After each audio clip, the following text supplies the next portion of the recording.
السلام عليكم ورحمة الله وبركاته. إن الحمد لله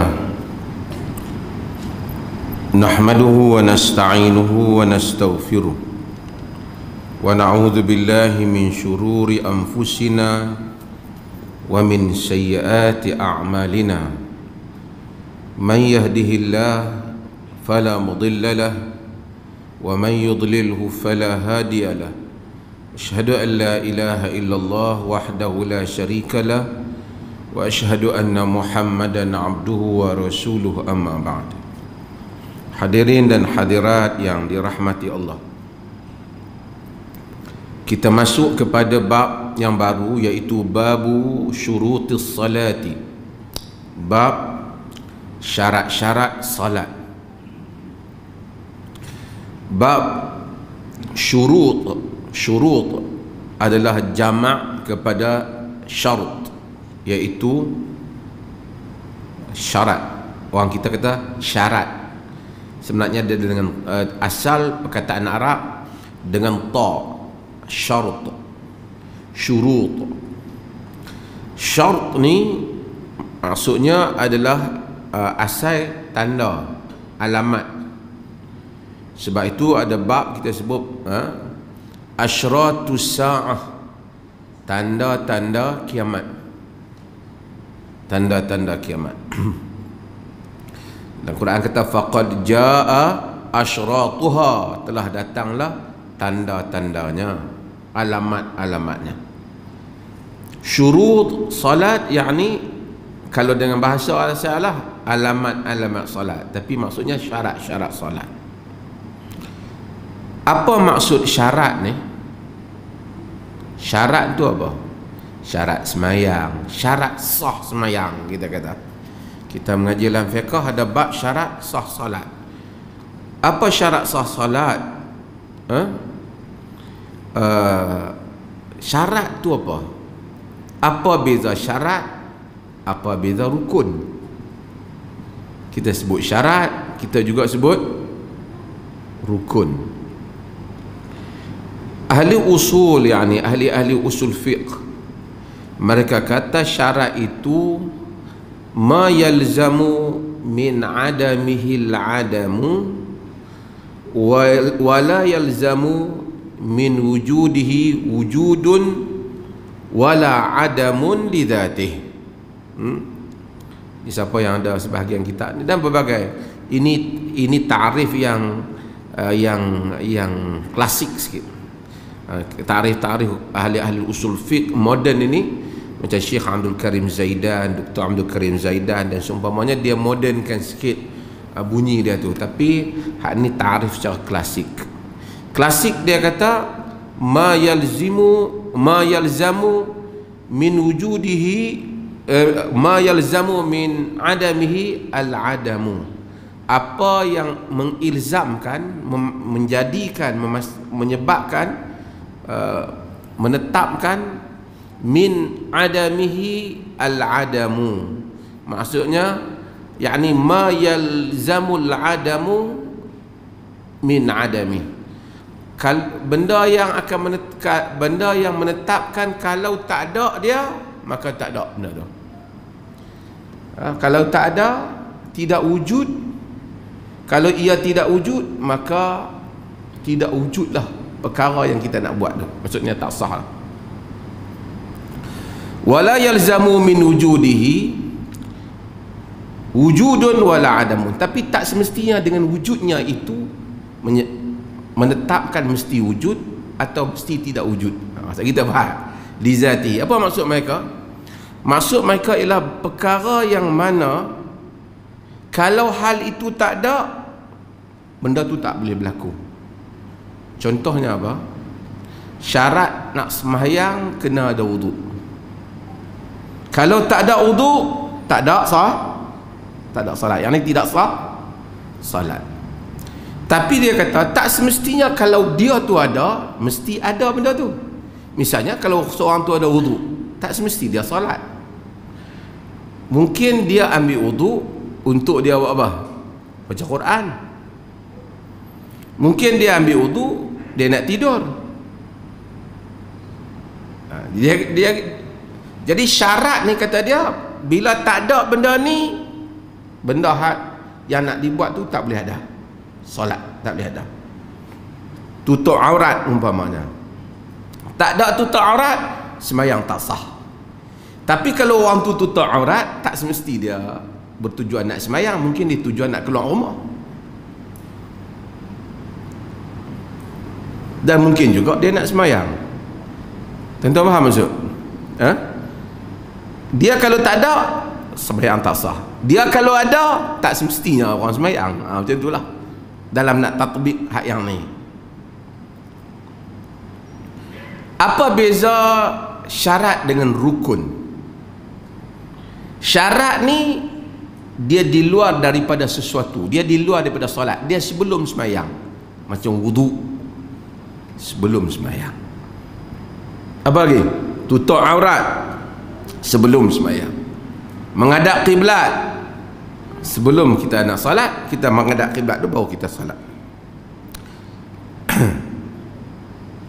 Rukun dia di dalam benda tu sendiri. Rokok dia dalam salat, dia daripada mahiyah itu sendiri. Sembahyang tu tak ada rukun, tak cukup rukun, tak sah. Tapi rukun dia benda yang duduk dalam salat tu sendiri. Rokok, sujud, i'tidal, baca Fatihah, itu di dalam salat. Syarat sebelum salat, wudu, tutup aurat, menghadap kiblat. Kalau ada, kalau tak ada, tak sah. Kalau ada, bukan semestinya kena, ataupun bukan semestinya orang buat hal itu. Tak ada wudu, tak sah salat. Ada wudu, belum tentu kerana nak salat. Tutup aurat, tak sah salat. Kalau tutup aurat, bukan semestinya nak salat.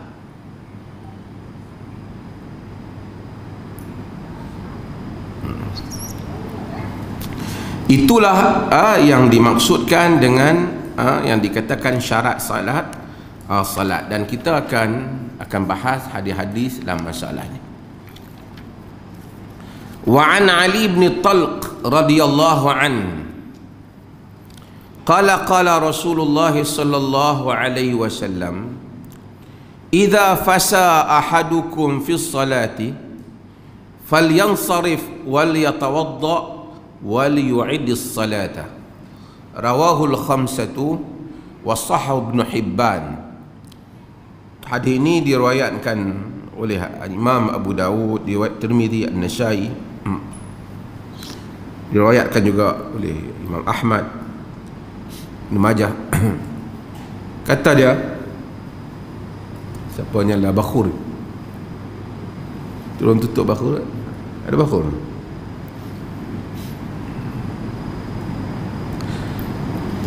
Idza fasa ahadukum, Ali bin Talq. Ali bin Talq ni bin Munzir bin Qais, sahabat, dia tak banyak riwayat dia, sehingga berbincang para penterjemah rawi ni tentang sahabat ni, siapa dia ni yang asal dia hidup di Yamamah, cumanya dia lahu suhbah, yakni dia memang sahabat, tidak ada masalah di situ. Kerana ahli kitab-kitab Ma'rifatus Sahabah, Usudul Ghabah, Al-Isabah, ni kitab-kitab yang khas yang ditulis oleh para ulama di dalam nak menentukan orang tu sahabat ke tak. Jadi dia termasuk di kalangan sahabat. Kata dia, qala Rasulullah sallallahu alaihi wasallam, sabda Rasulullah sallallahu alaihi wasallam, idza fasa ahadukum fi shalah, apabila, kitab tuan-tuan terjemah apa?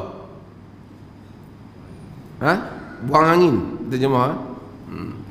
Arab ni dia ada banyak, nanti bab buang angin ni pun banyak istilah dah. Dia bezakan berdasarkan kepada bunyi, berdasarkan kepada Arab banyak. Tapi bukan masa kita nak bahas tu lah. Okey. Fasa ni macam dia buang angin yang perlahan asalnya dalam bahasa Arab ni. Apabila seorang kamu buang angin, di dalam salat, falyansarif, maka hendaklah dia yansarif. Apa dia? Beredar, yakni keluar daripada salat. Wal yatawadda, dan dia hendaklah berwudu. Wal yu'iddis salata, dan dia hendaklah mengulangi salatnya. Tuan-tuan hadirin yang dirahmati Allah, apabila satu orang buang angin ni maksud dia kena confirm dululah, kata dia buang angin, kita kena sambung, kita kena campur, kita kena gabung, ataupun kita kena ada dalam ingatan kita hadis yang kita baca yang dahulu. Nabi sallallahu alaihi wasallam sebut, idza wajada ahadukum fi batnihi syai' fa ashkala alaihi akhraja minhu am la fala yakhrujanna min al masjid hatta yasma'a sautan aw yajida rihan. Apabila satu orang kamu mendapati dalam perutnya sesuatu, dia tak pasti keluar angin ke tak keluar angin, fala yakhrujanna min al masjid, jangan dia keluar daripada masjid, hatta yasma'a sautan aw yajida rihan, sehingga dia mendengar suara atau dia bau. Maksudnya kalau dia duk rasa keluar angin, tak keluar angin ni, kira keluar ke tak? Kira tak. Di atas kaedah-kaedah yang telah kita sebut dahulu, iaitu yakin tidak dihilangkan dengan syak. Yakin tidak dihilangkan dengan syak. Sesuatu yang yakin tidak boleh dibatalkan oleh syak. Wuduk sah secara yakin. Kalau kita syak batal ke tak batal, bina atas yakin, iaitu telah berwuduk tadi, wuduk itu sah, sehingga dapat datang keyakinan yang sama membatalkan keyakinan yang awal. Macam tu juga untuk yang ikuti itu, yang baru sama juga macam kita tak berwuduk lagi. Kita tak berwuduk lagi, kita masuk bilik air, mandi apa semua, kita keluar, kemudian kita syak kita tadi berwuduk ke ataupun tidak. Jadi kita kira ada wuduk ke tak? Tidak ada. Sebab yang yakinnya tadi tidak berwuduk. Syak saja kemungkinan tadi, masa kita mandi mungkin kita ambil wuduk. Jadi yakin tadi tak wuduk, tidak boleh dibatalkan dengan syak kemungkinan aku wuduk tadi. Sebaliknya, jika kita dah berwuduk, lepas tu timbul syak, batal ke tak? Batal tu syak tidak boleh membatalkan yakin. Faham kan? Yang ni kita dah ulang kali yang ke 1678 kali.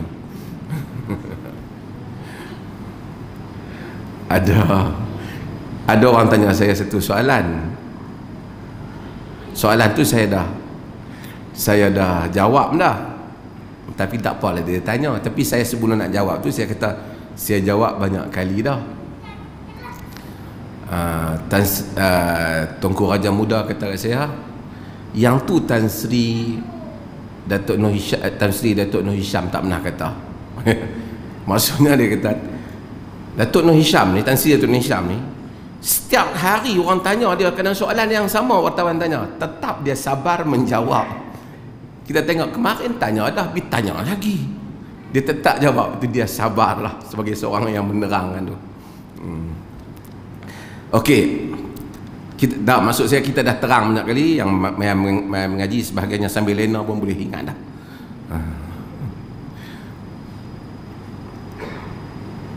Nabi SAW dalam hadis ni kata, apabila satu orang buang angin, dia hendaklah beredar daripada salat.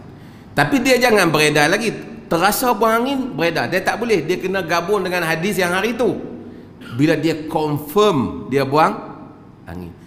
Oleh kerana nak confirm tu macam mana, dia tahulah, dia confirm diri dia. Tapi Nabi buatlah satu perkataan ni, hatta yasma'a sautan aw yajida rihan, sehingga dia dengar suara, dia dengar bunyi, ataupun dia dapati bau. Kira tu dahsyat betul ya. Dia dahsyat betul lah. Tapi taklah maksud literal begitu. Kalau kita confirm je, kita pun beredar daripada salat. Kalau tak confirm, jangan beredar. Supaya hadis ni jangan dipaham hadis ni saja, kena gabung. Okey. Wal yatawadda, wal yu'idis salata, hendaklah dia berwuduk dan dia mengulangi salatnya. Tuan-tuan hari ni dah lama mengaji semayang ni daripada kecil. Saya nak kena bagi tuan-tuan punya gambaran untuk faham bagaimana sahabat belajar solat. Sahabat ni, solat ni asal tak ada. Bukan kot sahabat membesar duduk pergi masjid tengok orang duduk semayang. Ini kemungkinan berlaku kepada sahabat-sahabat yang kecil-kecil. Macam Ibnu Abbas macam kecil-kecil, tak apalah. Itu pun dia tak sempat lama dengan Nabi SAW. Adapun sahabat ni, mereka sudah dewasa. Baru mereka masuk Islam dengan Nabi, baru tengok semayang. Macam saudara-saudara kita yang baru masuk Islam. Macam itulah. Jadi benda ni, bukan semua benda dia boleh tahu. Sebab itu kita akan baca dalam hadis, masa awal mereka semayang, mereka bersembang, kawan tu bersin, mereka jawab, mereka tengok. Sebab benda ni baru. Mai semayang di masjid, Nabi membetulkan satu demi satu. Jangan kita duduk heran, oh sahabat kita lagi pandai. Kita tak lagi pandai. Sahabat mereka, Nabi mula ajar salat kepada mereka. Jadi Nabi kata, kemungkinan mereka akan sangka kalau kita batal, sehari kita keluar, kita ambil wuduk, kita sambunglah balik. Dan ada sebahagian yang berpendapat begitu, dan ada riwayat yang demikian dalam hadis ni yang dianggap oleh ulama tidak lebih kuat daripada hadis ni. Bina balik atas yang lepas. Kalau dia batal tang 2 rakaat tadi, dia keluar tambah lagi 2, ambil wuduk tambah lagi 2. Tapi hadis ni kata wal yatawadda wa yu'idis salata, dan ulangi sembahyang. Maksudnya kena ulangi salat balik daripada mula. Oleh kerana salat itu muftatahatun bitakbir wa mukhtatamatun bi taslim. Mula dengan takbir dan tamat dengan salam. Artinya kalau dia batal di mana-mana saja, walaupun hampir pada penghujung salat, sebelum dia memberi salam, dia kena salat balik. Empat dia terugi tadi aku buat. Ada orang dia fikir tu kan, lo rugi tadi aku sembahyang 4. Sebenarnya dari segi rugi tak rugi. Ada pahala tak yang dia sembahyang tadi? Ada. Cuma dari segi sah, untuk dijadikan sah yang mana terlepas dia daripada tanggungjawab fardu zuhur umpamanya, tidak sah. Tapi yang tadi dia baca bismillah, dia baca Fatihah, dia rokok, dia sujud, ada nilai tak di sisi Allah? Ada nilai di sisi Allah. Jangan kita kata rugi saja tadi 4 rakaat tu. Ni bukan cerita pergi bayar duit tak kira, bukan bayar duit tak tulis. Ini agama. Allah tetap kira dia, cumanya dari segi hukum yang mensyaratkan supaya seorang menunaikan fardu zuhur, fardu itu tak tertunai sehingga dia berada dalam keadaan berwuduk daripada awal solat sehingga akhir.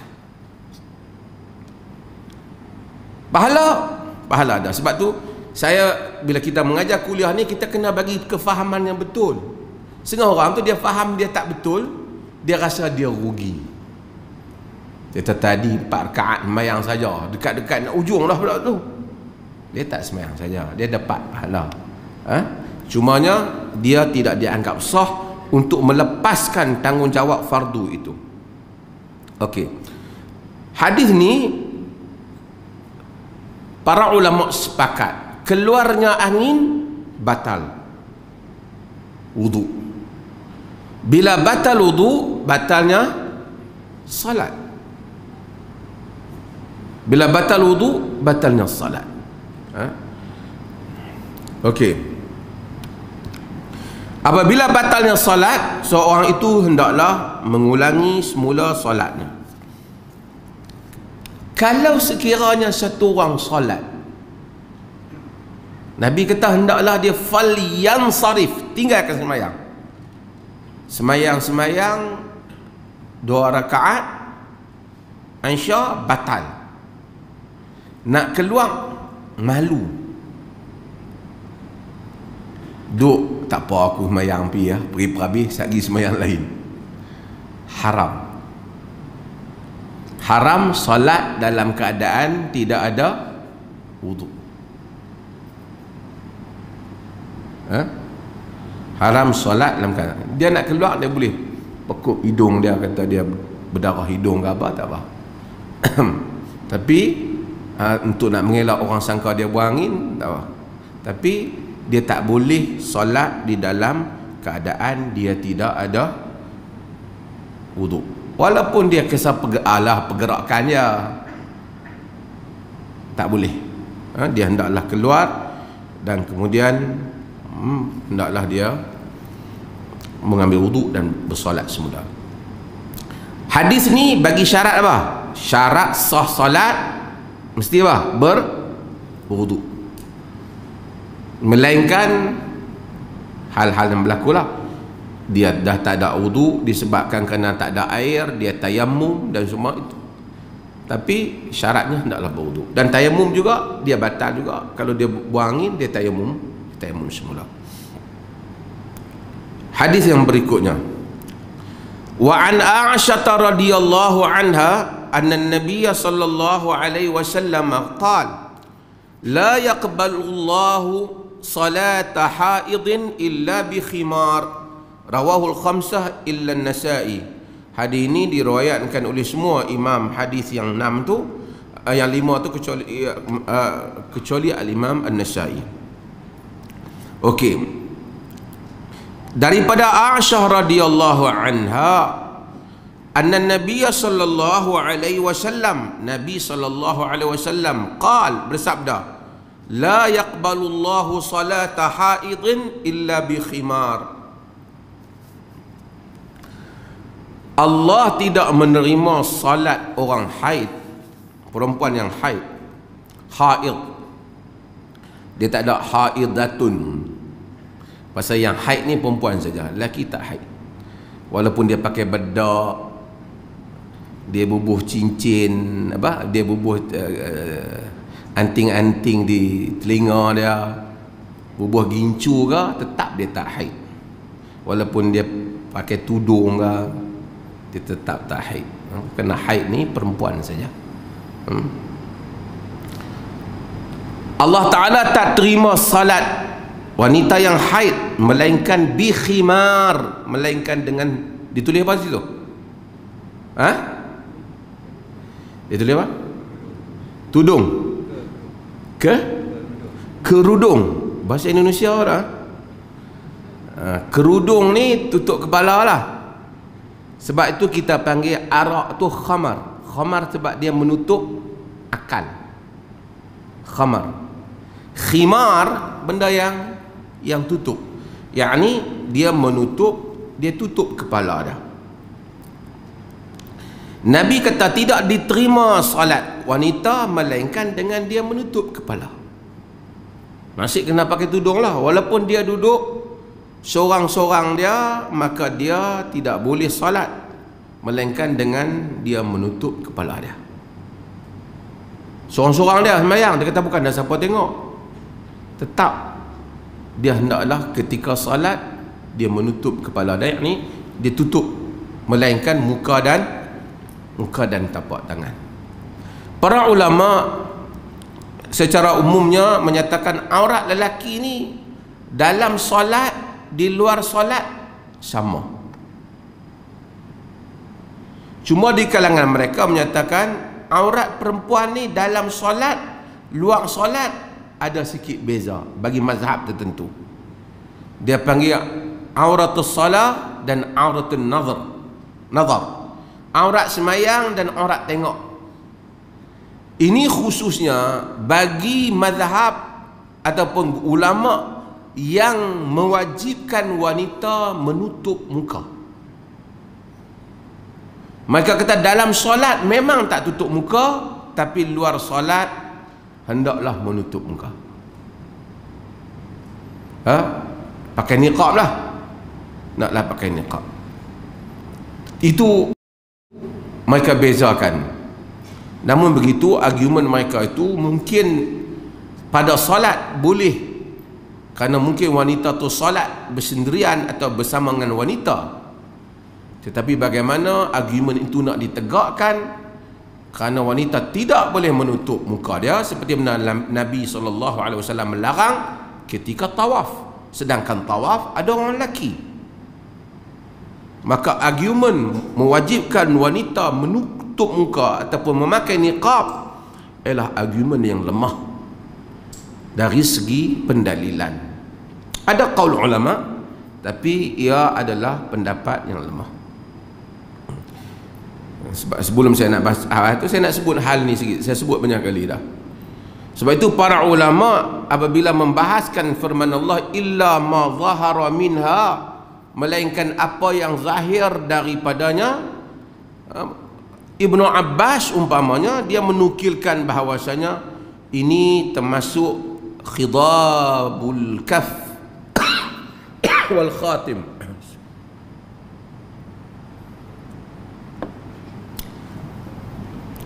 Ni apa ni hak daripada lukis di tangan ni apa? Dia bubuh inai di tangan tu dengan cincin dia boleh. Sebahagian mereka, Ibnu Abbas juga qauli illa ma zahara minha, tutup melainkan apa yang zahir saja. Maksud ayat Quran itu ialah wajhuha wa kaffaha wal khatam, iaitu muka perempuan dan kedua tangan dia dan cincinnya. Dan ada di kalangan para ulama yang pergi kepada agak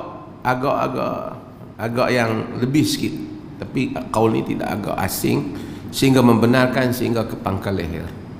Tapi ini kaul yang agak jauh, iaitu dia namakan dengan sughratun nahr, sehingga ke pangkal leher. Tapi secara umumnya majoriti para ulama menyatakan muka dan tapak tangan wanita boleh dibuka. Dan dalam hadis ni pun Nabi SAW menyuruh wanita buka apa? Menutup kepala. Dia tidak suruh menutup wajah. Kalau tidak, kalau wajah tutup, naklah dia kata tutup. Dan tantaqiba, dia hendaklah tantaqib, dia hendaklah dia berpurdah, dia tak kata. Dan saya selalu baca kepada tuan-tuan hadis Nabi SAW di mana bila wanita lalu, Rasulullah SAW tengok satu wanita, summa dakhal, dia kata summa fadakhala summa kharat,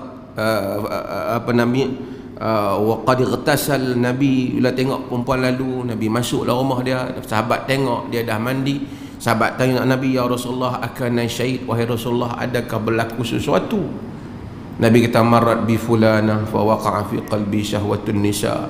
Telah berjalan, telah lalu tadi satu orang perempuan, telah timbul di dalam hatiku syahwat kepada wanita. Nabi kata, fa ataitu ba'da azwaji fa asabtuha. Aku mendatangi sebahagian isteriku dan aku menggaulinya, yakni menyetubuhinya. Fakadzalika faf'alu, yang demikian itu kamu lakukan, kata Nabi. Fa innahu min amathili a'malikum ityanu al-halali, kerana di antara amalan kamu yang baik, kamu mendatangkan yang halal. Ada orang mungkin timbul soalan dalam hadis ni, macam mana Nabi tengok perempuan timbul syahwat? Kerana Nabi lelaki. Bila dia lelaki, dia tengok perempuan, dia ada syahwat, dia datangi siapa? Datangi isteri. Kalau orang lelaki tengok orang perempuan tak rasa apa, tu berpenyakit. Kita risau tu, yang tu takut jalan jadi lembut pinggang, kan? Sebab tu orang lelaki tengok orang perempuan, dia adalah perasaan sebagai orang lelaki, kerana innama ana bashar, Nabi manusia. Sebab tu kita boleh contoh. Tapi Nabi kata kerana yang fakadzalika fa'alu, demikian itu kamu lakukan. fa inna min amathili a'malikum, kerana daripada amalan kamu yang baik itu itiyanul halal, kamu mendatangi yang halal. Jadi kita pergi ke jalan, tengok berkenan kat orang perempuan, balik datangi isteri kita lah. Nabi kata sunnah kan. Melainkan balik rumah isteri kita pun lagi menakutkan, susah. Yang tu kena fikir lain. Okey, hadis ni menunjukkan macam saya sebut, wajah wanita tidak tutup. Kalau tidak macam mana Nabi nak tengok muka dia? Banyaklah hadis-hadis yang menunjukkan wanita datang kepada Nabi tak tutup. Hatta masa haji imra'ah min Khash'am tu yang datang kepada Nabi sallallahu alaihi wasallam, dia tanya Nabi, dan Nabi masa tu Fadl bin Abbas radif Nabi, sepupu Nabi, naik di belakang kenderaan sama Nabi. Dia tanya, dia kata dalam hadis kata, wa kanat imra'atan hasna, perempuan cantik dia ni. Rawi riwayatkan perempuan cantik. Dia tanya Nabi, Fadl yang zuru ilaiha wa tanzuru ilaiha, Fadl duk tengok dia cantik. Nabi pegang kepala Fadl, Nabi pusing kepala Fadl. Pasal duk tengok sangat. Tapi menunjukkan perempuan itu cantik. Dia beritahu tengok cantik. Nabi tak kata tengok hang ni cantik sangat, sampai sepupu aku Fadl ni pun duk tengok sangat, balik pi pakai purdah lah. Nabi tak kata. Nak pakai tak apa. Tapi hadis ni menyebabkan majoriti para ulama kata tak wajib pakai purdah, kerana Nabi tak memberikan arahan kepada wanita yang cantik itu untuk memakai purdah. Bahkan ada riwayat walaupun tidak begitu kuat, dia menyatakan tas'alina 'an ibniki wa anti muntaqibah, kamu datang nak tanya anak kamu sedangkan kamu ni berpurdah. Dia riwayat Abu Dawud, dia dhaif sikit, tapi dan banyak lagi, imra'atun muntaqibatun, wanita yang berpurdah itu datang.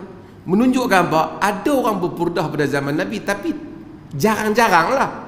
Sebab kalau tidak, kalau semua wanita berpurdah, apa nak sebut wanita berpurdah? Faham maksud saya?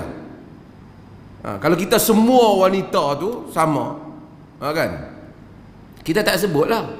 Tapi kalau dia lain sikit tu yang kita sebut. Jadi dia sebut. Dan dalam riwayat-riwayat yang lain, hatta wanita yang datang dalam majlis Nabi sallallahu alaihi wasallam, dia bangkit, ya Rasulullah, jitu li ahabalaka nafsi. Di Bukhari, wahai Rasulullah, aku datang untuk memberikan diriku padamu. Maksud dia nak ke Nabi. Nabi SAW tengok dia, fanazara ilaiha Rasulullah, Nabi tengok dia, kemudian Nabi tunduk. Maksudnya Nabi tak nak. Lepas tu orang lain bangun, kata Rasulullah tak nak kahwinkan aku dengan dia kalau engkau tak nak. Kemudian Nabi suruh dia pergi cari apa yang cincin. Tapi yang pentingnya dia datang, Nabi tengok dia di dalam majlis, menunjukkan wanita tidak berpurdah. Banyak lagi lah. Demikian juga apa nama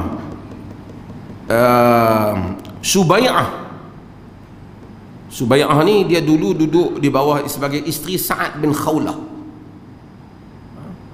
Dia mengandung. Bila dia mengandung, dia lahirkan anak.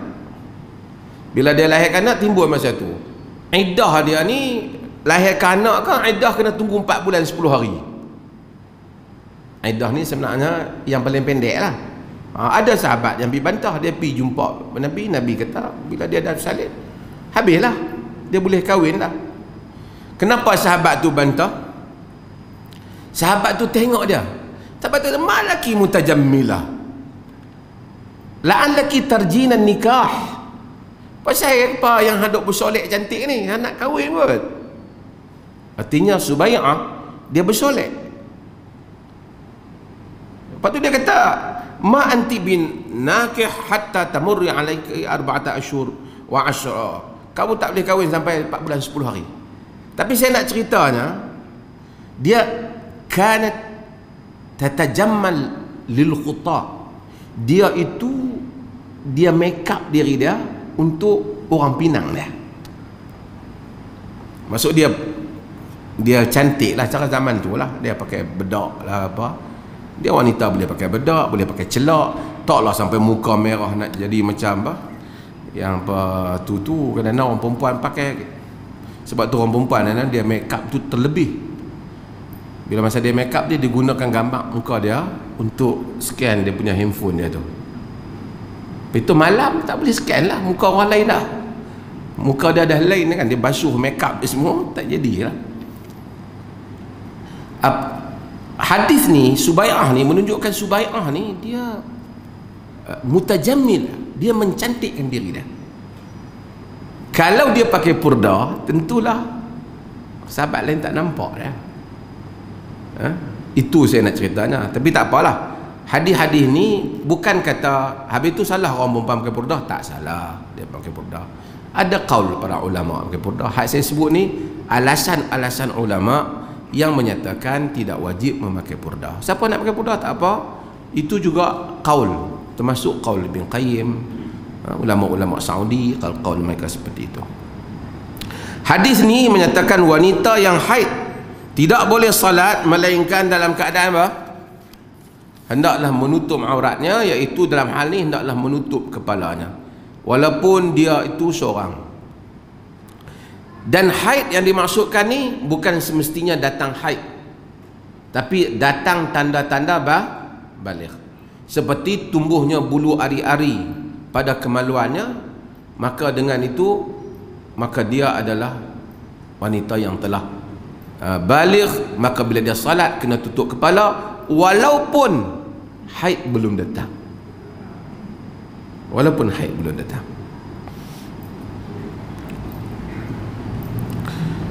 Hadis ni juga boleh memberikan faham kepada kita bahawasanya kalau wanita itu belum haid, katalah umur 10 tahun, 11 tahun anak kita, dia semayang tak pakai tudung, dilarang dalam hadis tak?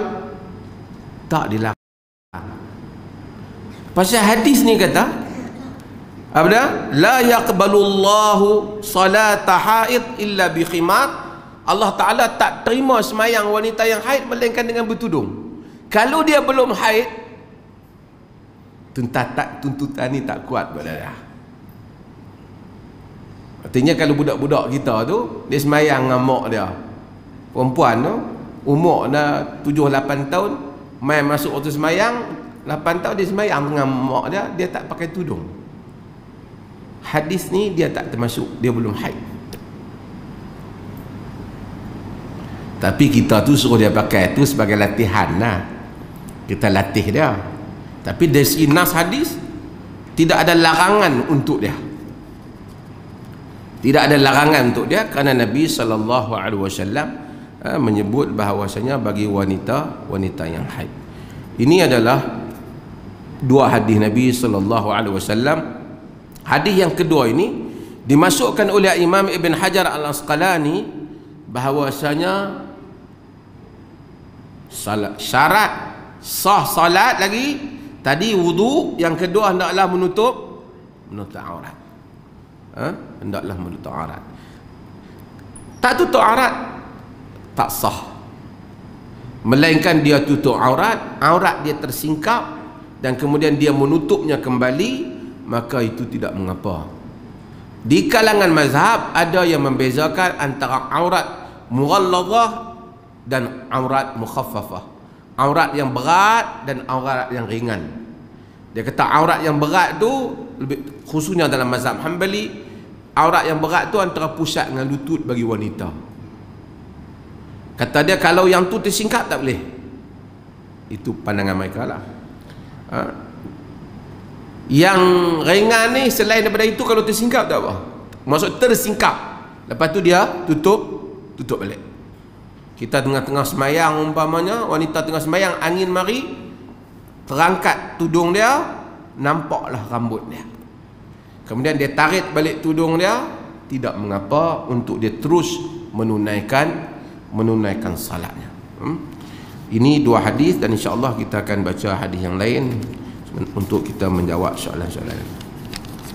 Ada soalan? Habis masa.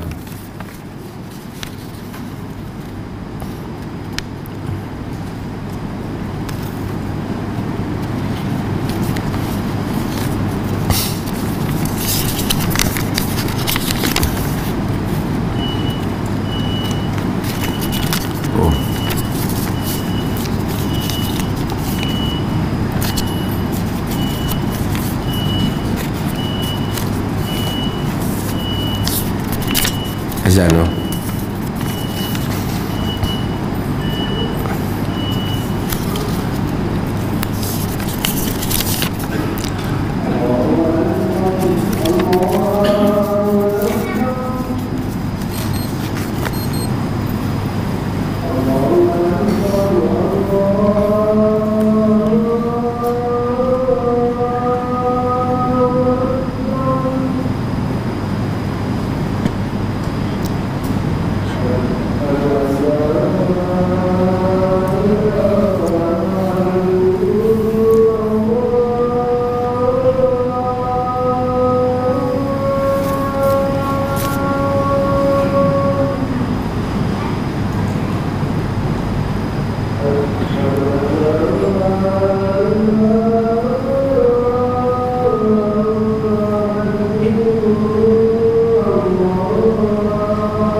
Alhamdulillah. Kita jawab beberapa soalan. Apa hukumnya seorang isteri yang suka minta cerai daripada suaminya setiap kali berlaku pertelingkahan cara lisan, sama ada pertelingkahan itu kecil atau besar? Pertama, soalan-soalan ini susah kita nak jawab. kalau orang faham pada sudut masing-masing, melainkan dia kena faham secara meluas apa yang kita nak maksudkan. Pertama, dalam Islam ni memang ada peruntukan talak. Dia tak ada kahwin forever, tak boleh bercerai, tak ada. Tetapi dia tak ada kahwin kontrak, mut'ah seperti itu sudah dibatalkan. Dia kahwin, asasnya kahwin sampai bila-bila lah. Tapi oleh kerana Allah tahu manusia ni kadang-kadang dia akan ada masalah. Bila dia ada masalah, dia ada kehendak nak cerai, Allah pun tak bagi kuasa cerai duduk di tangan isteri. Dia duduk di tangan suami. Sebab itu adalah lebih adil, kerana suami yang bayar mahar, suami yang protect isteri, dan suami juga yang cari rezeki, cari nafkah.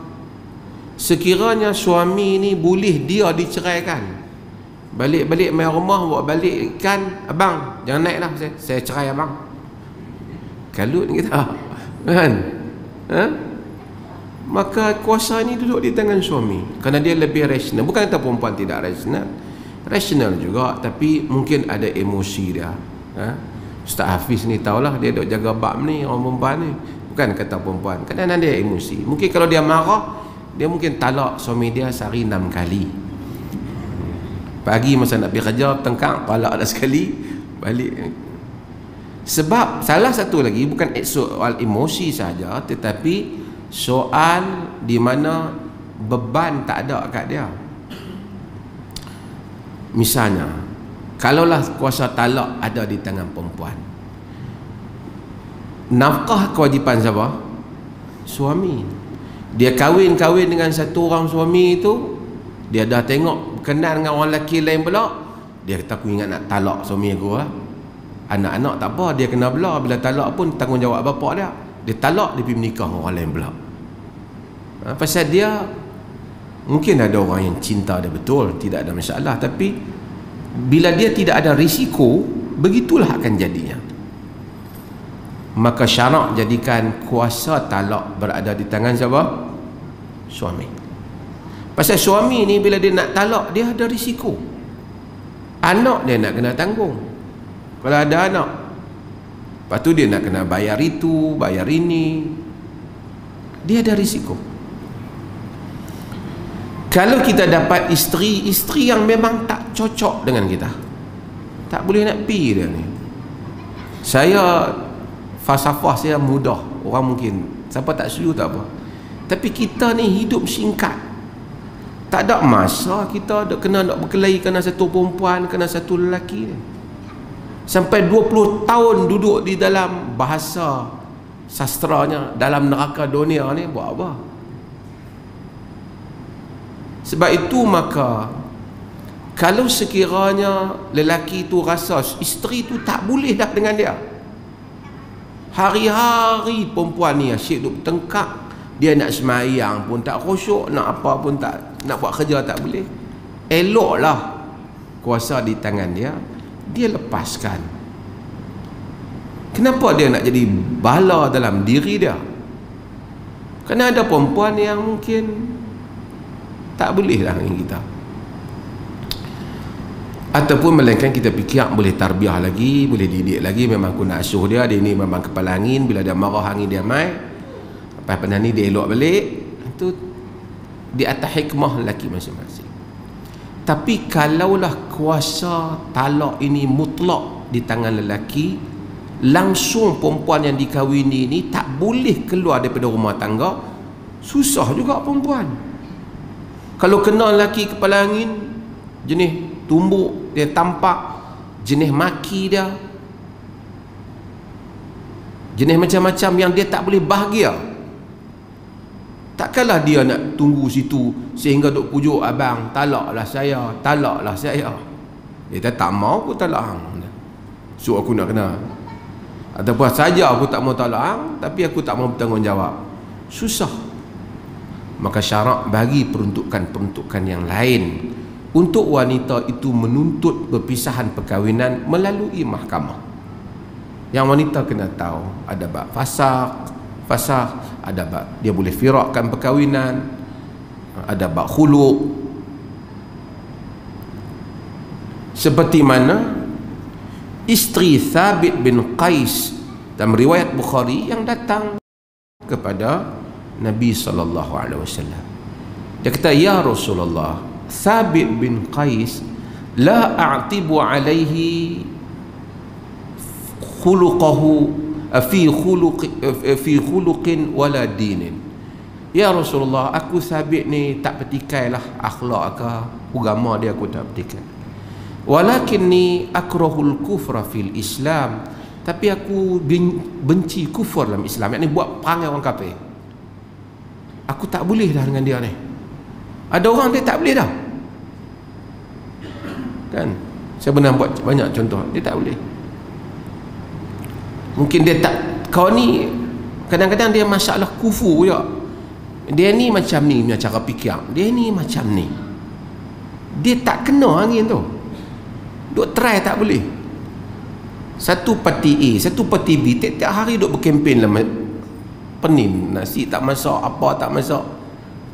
Satu sokong kerajaan, satu contohlah kan, pening lah. Isteri dia datang kepada Nabi, kata apa? At-taruddina alaihi hadiqata, nak bagi balik ke kebun dia tu yang mahar tu? Dia kata, na'am, aku bagi balik. Nabi kata kat Thabit, iqbil al-hadiqata wa talliqha tatliqah, terima, ambil balik mahar kau, talakkan dia. Perintah Nabi. So isteri ni, kalau dia ni memang jenis kahwin orang, nak pergi, lepas tu nak talak, nak cari duit, itu berdosa lah dia.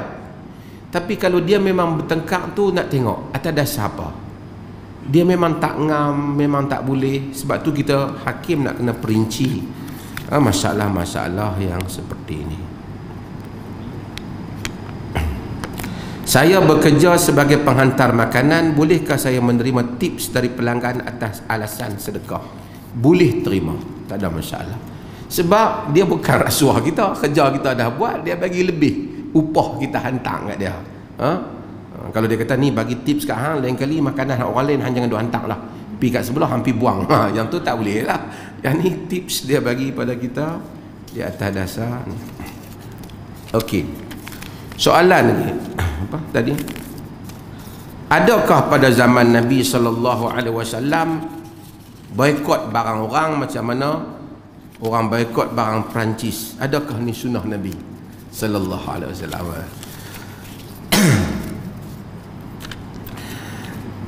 Ni hal-hal yang seperti ini ada kaitan juga dengan urus takbir, cara manusia bekerja ataupun berurusan antara satu sama lain.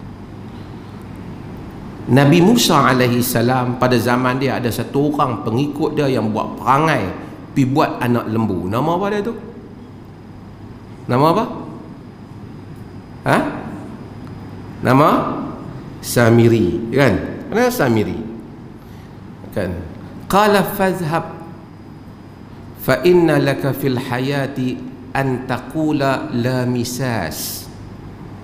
Ingat ayat dia kata, Musa kata, pergi, sesungguhnya engkau di dalam hidupmu engkau akan menyebut la misas, no contact, don't touch me. Sebab apa tu? Sebab hukuman kepada dia Allah bagi, orang tak boleh main bergaul dengan dia. Dia jadi terpinggir, dia tak boleh orang main dekat. Itu adalah salah satu hukuman kepada dia.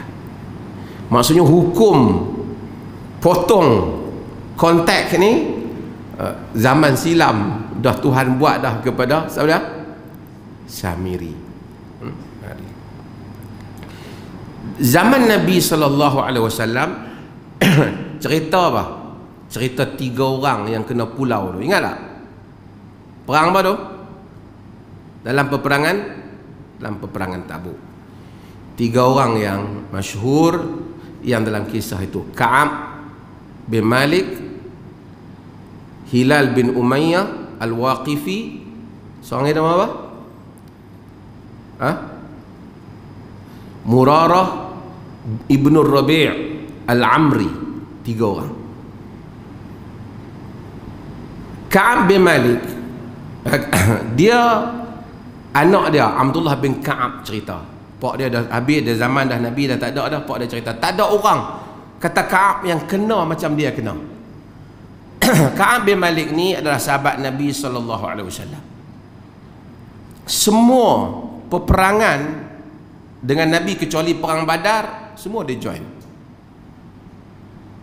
Dia juga terlibat dengan perjanjian Aqabah. Kira orang kedudukan dekat dengan Nabi.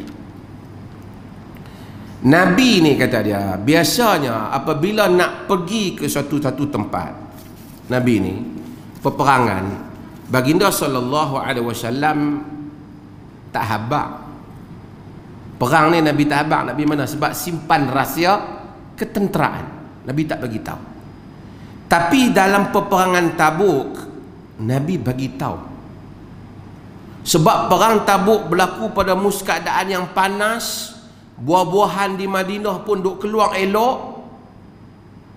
Nabi suruh sahabat pasal nak pergi jauh, sehingga sebahagian para ulama sebut ayat law kana aradan qariban wa safaran qasidan lattaba'uk walakin ba'udat alaihim syuqqah.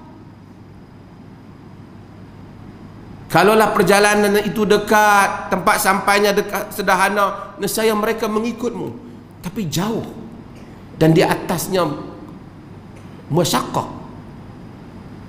Nabi bagi tahu nak pergi Tabuk. Bila Nabi bagi tahu nak pergi Tabuk, semua orang bersiap.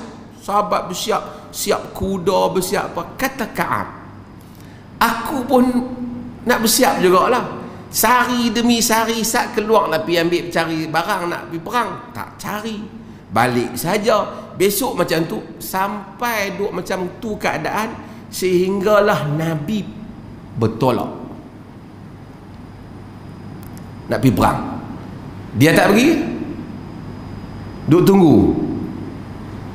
Bila dia duk tunggu, tak apa, dia keluar. Lepas tu dia, bila dia tengok Nabi pergi, dah tahu Nabi pergi, tak apa, dia tak asal lagi, aku naik kuda, pecut, aku pergi. Kata Ka'ab, dibandingkan sebelum-sebelum tu, tak pernah aku sekukuh tu di segi kedudukan harta. Maksudnya kuda pun ada 2, duit pun ada, nak dibandingkan perang sebelum ni yang aku pergi. Sehingga Nabi pergi hari demi hari, hari demi hari, lama. Ka'ab tengok-tengok dia dah tak pergi, duk tangguh-tangguh. Nabi dah berjalan lah banyak. Esok tak pergi, lusa tak igan Nabi lagi. Bila dia keluar jalan di Madinah, mula dia sedar tak ada siapa tinggal melainkan orang yang maghmusun bin nifaq, atau man azarahullah minad du'afa, melainkan orang-orang yang memang terkenal dengan munafik, atau memang orang yang lemah, memang Allah maafkan tak pergi perang. Tinggal betul.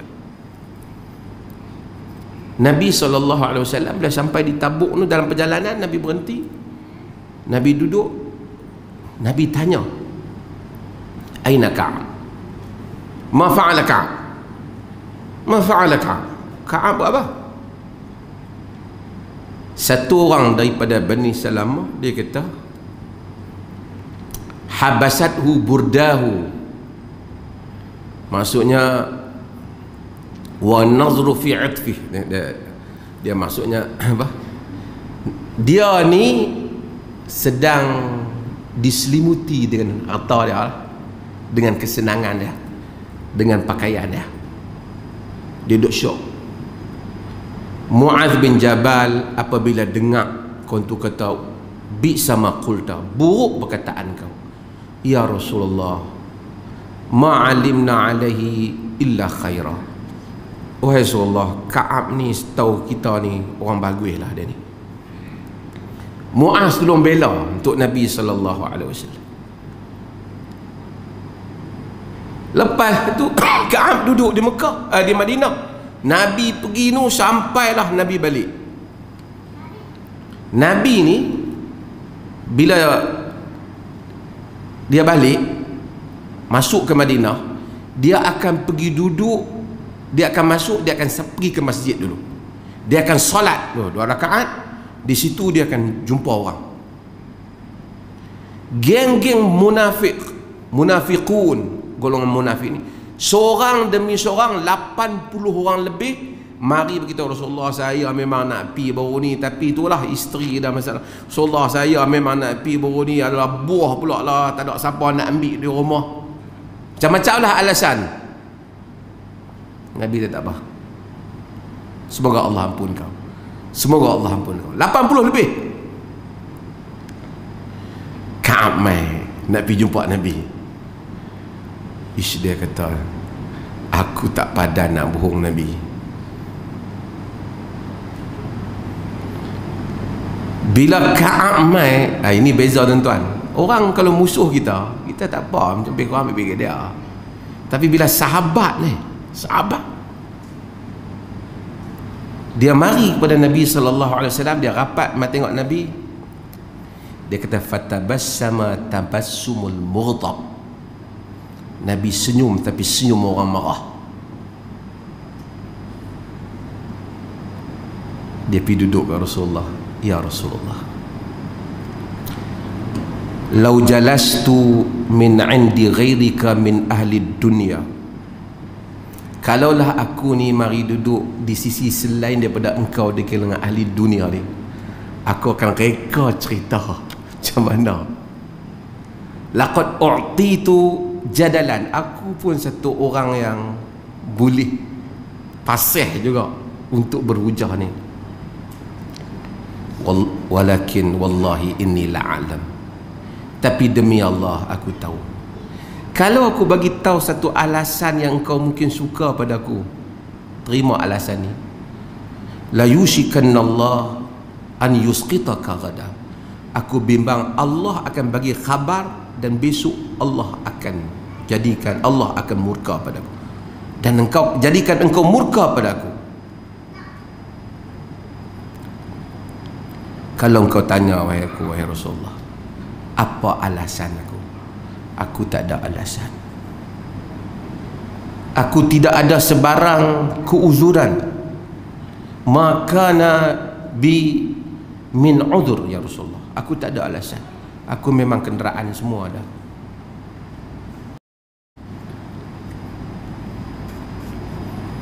Nabi diam. Nabi kata, amma hadza faqad sadaq. Adapun yang ni cakap betul. Faqum hatta yaqdiyallahu amrak, bangun dan Nabi, sehingga Allah menyelesaikan urusanmu. Dia bangkit.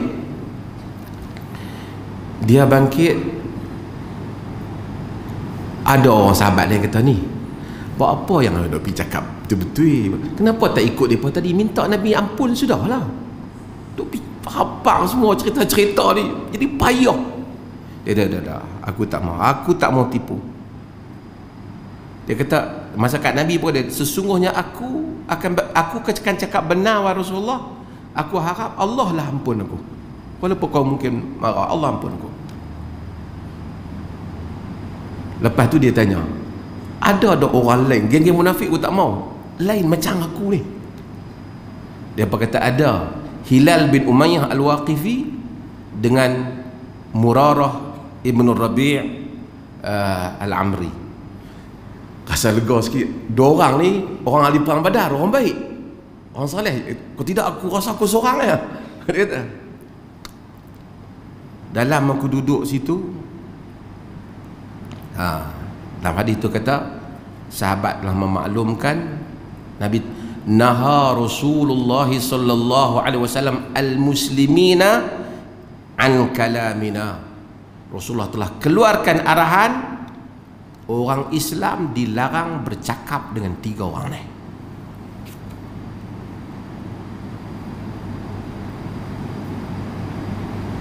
Larang cakap. Tu yang tuan-tuan baca, tak kisah saya sebut ayat-ayat apa Allah turun dalam surah Taubah. Bila orang Islam larang, dia kata aku rasa dunia ni lain. Aku pergi, semua orang tak mau cakap dengan aku. Aku rasa aku dah tak kenal ni kan Madinah. Ada pun 2 orang sahabat aku lagi, Hilal bin Umayyah dengan Murarah Ibn Rabi', balik duduk di rumah, duduk menangis. Dia kata aku semangat kuat, aku pergi pasar, aku jalan-jalan, tapi semua orang tak cakap dengan aku. Semua tak cakap. Aku pergi sembahyang jemaah, aku bagi salam ke Nabi, Assalamualaikum ya Rasulullah. Nabi tak jawab. Sehingga aku tengok Nabi, aku kata lah hatiku, la'allahu harraka syafatai yarudda salami. Boleh jadi Nabi gerak mulut dia kot, jawab salam aku. Bila aku tengok Nabi, Nabi tak mau tengok aku. Tapi aku tahu, bila aku tak tengok dia, dia tengok aku. Orang Islam semayang aku, tak ada siapa yang mau bercakap dengan aku. Tengok orang tak bercakap, semua orang tak mau bercakap. Sehingga aku teringat orang yang paling ku sayang, yang baik dengan aku, iaitu Abu Qatadah. Tuan-tuan, sahabat hebat. Nabi kata jangan cakap, semua orang tak cakap. Satu negara tu tak cakap. Aku pun tengok siapa tak layan aku panjat pagar Abu Qatadah tu, aku pergi masuk ke dia. Tengok Abu Qatadah tengok aku, tak mau cakap. Aku kata, ya Abu Qatadah, engkau orang yang paling dekat dengan aku. Anshuduka billahi hal ta'lamuni uhibbullah wa rasulah. Aku seru engkau dengan nama Allah. Kau tahu tak aku sayangkan Allah dan Rasulnya. Abu Qatadah tak cakap. Aku bagi lagi sekali, anshuduka billah hal ta'lamuni uhibbullah wa rasulah. Aku seru kau dengan nama Allah. Kau tahu tak aku sayang Allah dan Rasulnya? Dia tak cakap. Aku kata yang ketiga, dia kata kat aku, Allah wa rasuluhu a'lam. Allah dan Rasul lebih tahu. Dia kata fafadan ainai. Aku menangis sampai hati dia. Aku panjat balik. Aku pergi sampai ketika aku duduk di pasar, orang semua tak mau bercakap dengan aku. Mari surat daripada Malikur Ghassan, Raja Negeri Ghassan. Raja Negeri Ghassan tu dapat cerita Nabi pulau ni dah sebulan ni. Semua kes pemulawan tu 50 hari.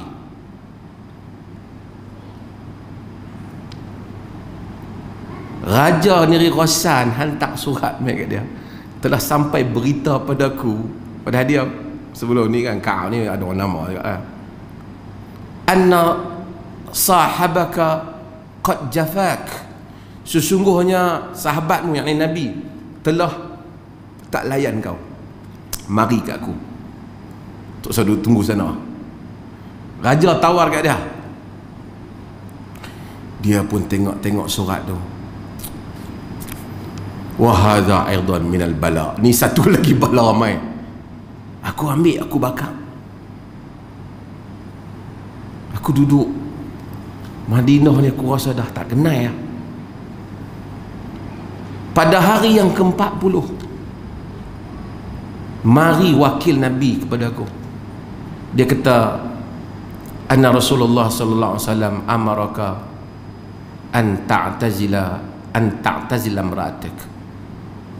Atau ya'muruka Rasulullah sallallahu alaihi wasallam an ta'tazila imra'atak. Nabi memerintahkan engkau supaya engkau meninggalkan isterimu. Dia kata, kaif utalliquha atau madza af'al? Macam mana? Aku nak kena talak ke? Ataupun aku nak buat apa? taat dia kat Nabi. Bal dia kata la ta'tazilaha wala taqrabha, engkau tinggalkan dia, jangan menggaulinya. Dia pun pergi ke isteri dia ni, ilhaqi bi ahliki, pi baliklah dulu kat keluarga kau sana sehingga Allah selesaikan urusan ini. Balik kan. Isteri Hilal bin Umayyah ni dia pergi jumpa Nabi. Dia kata, Rasulullah, Hilal ni dia dah tua, dia kata, kalau aku tinggal dia ni tak ada siapa pula nak jaga makan dia apa semua. Bolehkah aku terus khidmat dia? Nabi kata tak apa, tapi jangan biarkan dia gauli kau. Dah Rasulullah. Dia sejak peristiwa tu Rasulullah dia kerja menangis. Tak ada apa dah dia. Dia duduk. Ka'ab duduk. Pada hari yang ke-50 dia tadi duduk di bumbung rumah dia. Dia duduk pas sembahyang subuh. Dia kata keadaan tu sama seperti yang Allah sebut dalam Quran. Keadaan Allah sebut apa? Wa 'ala thalathati alladhina khulifu hatta idza dhaqat 'alaihimul ardu bima rahabat wa dhaqat 'alaihim anfusuhum wa dhannu alla malja'a minallahi illa ilaihi thumma taba alaihim liyatubu innallaha huwat tawwabur rahim. Wa 'ala thalathati alladhina khulifu hatta dhaqat alaihimul ardu bima rahabat wa dhaqat alaihim anfusuhum. Kepada 3 orang yang tak pergi perang, Quran kata, yang Tuhan ampunkan mereka, hatta idza dhaqat alaihimul ardu bima rahabat, sehingga bumi yang luas itu menjadi sempit kepada mereka. Wa dhaqat alaihim anfusuhum, diri mereka juga menjadi sempit, tak tahu dah nak buat apa. Pas sembahyang subuh dia kata, tu ayat tu turun cerita Allah ampun. Kemudian Allah kata, wa dhannu alla malja'a minallahi illa ilaih, dan mereka yakin tidak ada tempat kembali melainkan hanya pada Allah. Thumma taba alaihim liyatubu, kemudian Allah ampunkan mereka supaya taubat mereka diterima. Innallaha wat tawwabur rahim, sungguhnya Allah sangat pengampun dan sangat menerima taubat dan sangat pengasih. Ya ayyuhalladzina amanu taqullaha wa kunu ma'as sadiqin, wahai orang-orang yang beriman, bertakwalah kepada Allah dan jadilah bersama orang-orang yang bercakap benar. Kata Ka'ab ni, dia cerita dah habis ada macam ayat tu lah, dhaqat ni, sempit bumi. Dia kata ketika duduk di bumbung rumah aku, duduk fikir nasib aku, tiba-tiba dia kata aku dengar orang bunyi, abshir ya Ka'ab, ya Ka'ab bin Malik, abshir, wahai Ka'ab bin Malik, khabar gembira untukmu. Aku dengar suara tu, aku tahu dah selesai dah masalah ni, dia kata. Aku sujud. Bila aku sujud, dia kata, orang yang main habang tu, Ka'ab, telah turun wahyu. Ayat tadi, telah turun wahyu, telah turun. Dia tak baca ayat, telah turun, Rasulullah telah lepaskan kau daripada ni. Dia gembira. Dia pun pergi habaq kat yang 2 orang lagi tu. Dia kata, aku ni pakaian luar ni hak tu 2 je dah, aku hadiah kat dia tu, sampai aku pun tak ada, kena pinjam pula orang lain punya seronok aku, baju ni aku bagi kan lah, pergi pinjam orang lain nak pergi jumpa Nabi sallallahu alaihi wasallam. Dia kata, apabila ayat tu, apabila berita bahawasanya pemulauan terhadap aku ni dah tamat, fayatalaqani an-nasu faujan, dia kata, orang ramai ni segombolan datang main peluk aku, datang main ucap tahniah. Tengok sahabat, Nabi kata pulau habis pakat main peluk, pakat main apa, semangat aku nak pergi jumpa Nabi sallallahu alaihi wasallam. Aku pergi ke masjid, kau tengok Nabi duduk dengan para sahabat. Aku pergi tu, aku tengok Talhah bin Ubaidillah, dia bangun, dia lari mai pada aku, dia bagi tahniah pada aku. Tak, orang lain tak bangun, dia tahu, duduk dalam majlis tu. Aku tak akan lupakan Talhah, dia tahu apa yang dia buat kat aku. Maksudnya dia ra'i aku. Aku datang kepada Nabi sallallahu alaihi wasallam. Dia kata Ka'ab, Nabi ni kalau dia suka, nampak dia muka tu suka, nampak sinar muka Nabi tu, suka kat aku. Dia kata, abshir ya Ka'ab bi khairi yaumin mundu waladatka ummuk. Beri khabar gembira pada engkau, bi khairi yaumin marra alaika mundu waladatka ummuk, dengan sebaik-baik hari yang mana sejak mak kau lahir ni lah sebaik-baik hari. Dia kata, ya Rasulullah, amin indaka amin indillah. Pelepasan khabar gembira ni dari segi Rasulullah ke dari sisi Allah? Nabi kata, bal min indillah, ini daripada Allah. Ayat tadi, wa ala thalathati alladhina khulifu hatta idza daqat alaihimul ardu bima rahabat wa daqat alaihim anfusuhum wa dhannu an la malja'a min Allah illa ilaihi thumma taba alaihim liyatubu innallaha wat-tawwabur rahim. Ayat tu kepada tiga yang tak datang perang sehingga bumi menjadi sempit pada mereka, diri mereka menjadi sempit sehingga mereka itu yakin tidak ada tempat lari melainkan kepada Allah. Kemudian Allah mengampunkan mereka untuk diampun dosa mereka. Sesungguhnya Allah itu Maha Pengampun, Maha Penerima taubat, lagi Maha Penyayang. Ya ayyuhalladzina amanu taqullah, wahai orang yang beriman, bertakwalah kepada Allah, wa kunu ma'as sadiqin, dan jadilah bersama dengan orang-orang yang benar. Rasulullah sallallahu alaihi wasallam dia kata ya Rasulullah, aku dah berniat bila Allah ampunkan aku ni, aku nak sedekahkan semua hartaku. Nabi kata, amsik alaika ba'da malik, pegang sebahagian hartamu, jangan bagi semua, kau perlu. Lepas tu dia kata, aku pegang hartaku di Khaybar, bahan kau ya. Kemudian dia kata, ya Rasulullah,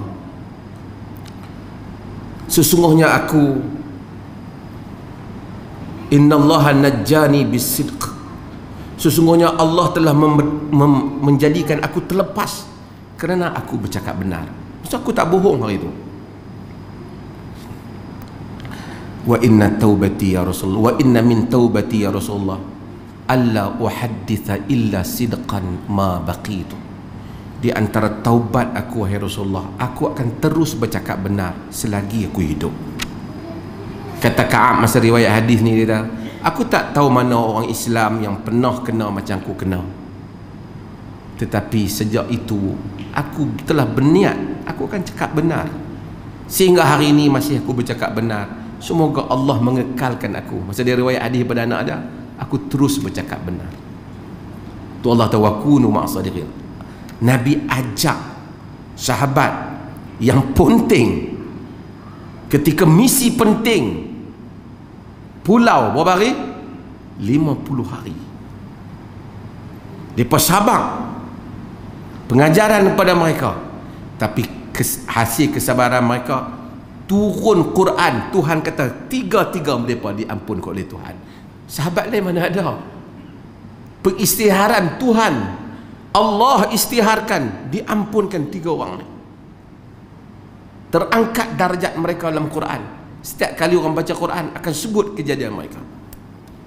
Apa yang saya nak sebutnya, soalan tadi ialah panjang pula jawab soalan tu. Ialah cakap benar, ialah pulau ni. Kalau Nabi boikot orang sahabat, nak didik dia supaya jangan buat macam tu. Hak munafik Nabi tak boikot.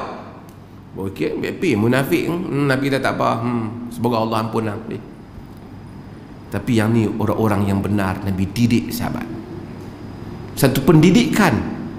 Kalau boikot Nabi itu sebagai pengajaran, yang bukan sahabat yang buat benda tak kena dengan orang Islam, boleh tak kita boikot? Boleh tak? Boleh. Ada orang kata zaman Nabi tak pernah ada boikot, Nabi tak ajak boikot. Ada. Nabi boikot 3 orang ni. Larang cakap. Tapi Nabi tahulah. Tapi kalau kena kita pasal seminggu lari keluar bah. Tapi Nabi tahu 3 ni kena ditarbiah dia bah. Tarbiah 3 ni supaya orang lain. Tapi masyarakat Islam tuan-tuan, amazing pada zaman Nabi. Nabi kata jangan bercakap, semua tak bercakap. Balik rumah bini pun tak bercakap. Satu arahan, jangan cakap. Tapi kentalnya Ka'ab, tawaran raja tak, dia tak terima. Bala semua dia kata. Dia kata Rasulullah, aku selamat kerana aku cakap benar.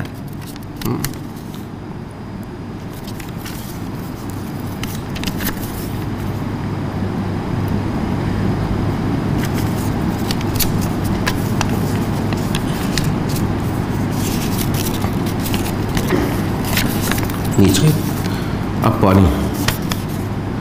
Apakah benar pendapat seorang isteri cerminan kepada suaminya? Betul ya? Isteri tuan-tuan cerminan kepada tuan-tuan, betul? Ada sebahagiannya betul, mungkin ada sebahagiannya tak berapa tepat kot. Isteri Nabi Nuh tidak cerminan pada Nabi Nuh. Isteri Nabi Lut bukan cerminan kepada Nabi Lut.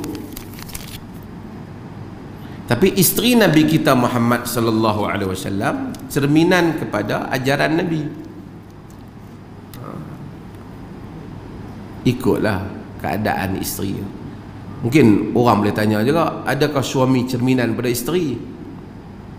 Kadang-kadang ada. Tuan-tuan tak lah kan. Cuma saja nak habaq kat orang perempuan. Siapa urus suami kita ni? Kan? Isteri yang urus kan. Dalam adat kita, seperti mana kita sebut urusan rumah tangga ni, bab-bab rumah ni, baju kita lah apa, isteri kita. Kalau suami tu keluar rumah dengan selera, baju tak basuh, nampak kepiah pun tengok macam banyak warna dah ni kan, janggut pun tengok serabut, macam saya kata bihun pun ada celah tu, bekas ikan laksa pun ada,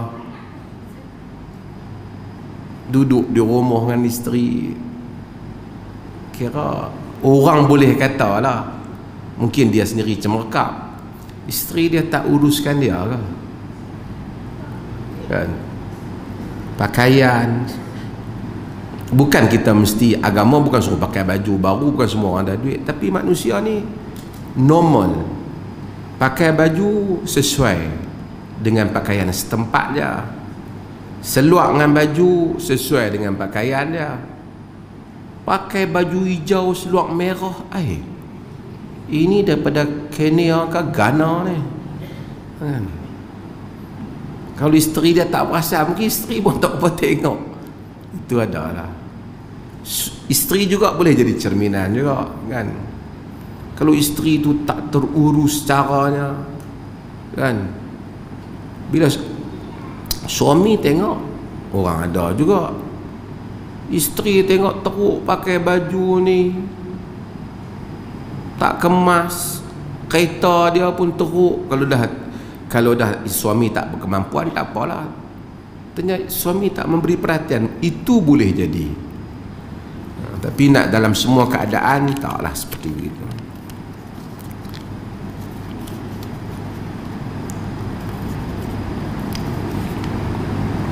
Ada apakah hukum perkahwinan adik-beradik sebapa berbeza ibu?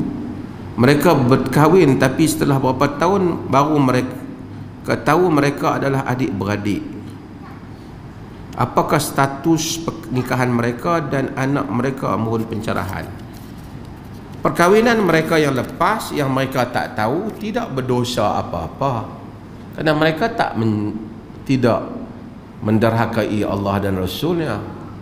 Tapi setelah mereka tahu, mereka adik-beradik dipisahkan perkahwinan mereka, dipisahkan, immediately dipisahkan. Adapun anak-anak tersebut dibinkan kepada bapaknya, tak ada masalah, dibinkan. Memanglah salah, tapi hari itu perkahwinan disebabkan berlaku bukan salah, tak tahu. Dan hal itu berlaku pada zaman Nabi tentang anak susuan dan seumpamanya, dipisahkan. Anak dibinkan kepada bapa dia. Tapi bapa dia dibinkan. Kadang-kadang orang kita ni dia berlebih sangat. Saya nak bagi tahu masalah kita, masalah nasab dengan masalah apa nama wali. Oh, sagi silap wali menikah jadi tak sah, 7 keturunan tak sah. Hai, ustazah ni lebih sangat dia ni.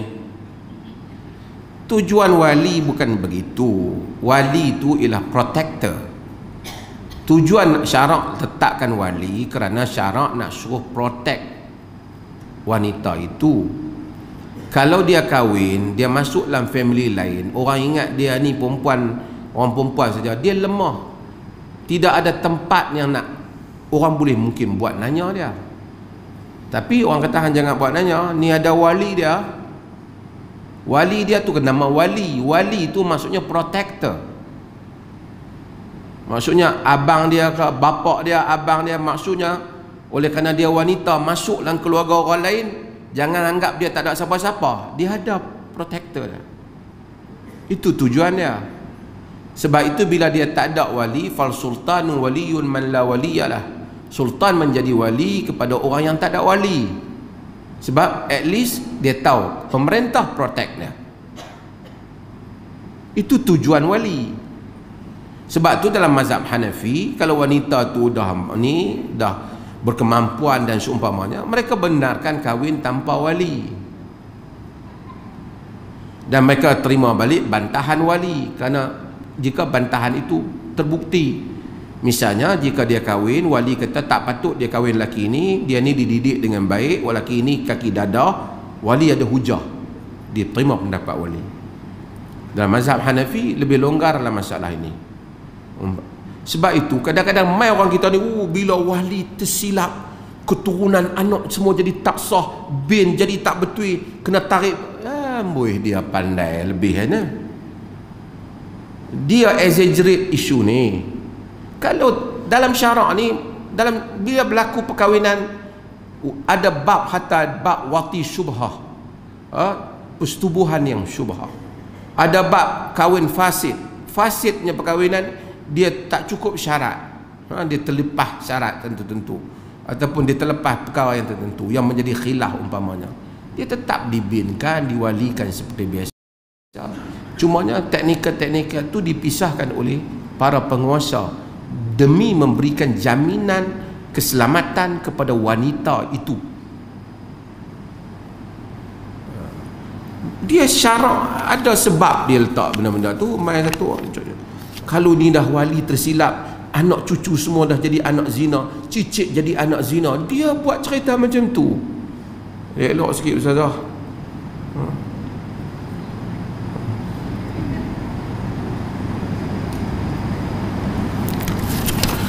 Wa sallallahu ala nabiyyina Muhammad walhamdulillahi rabbil alamin.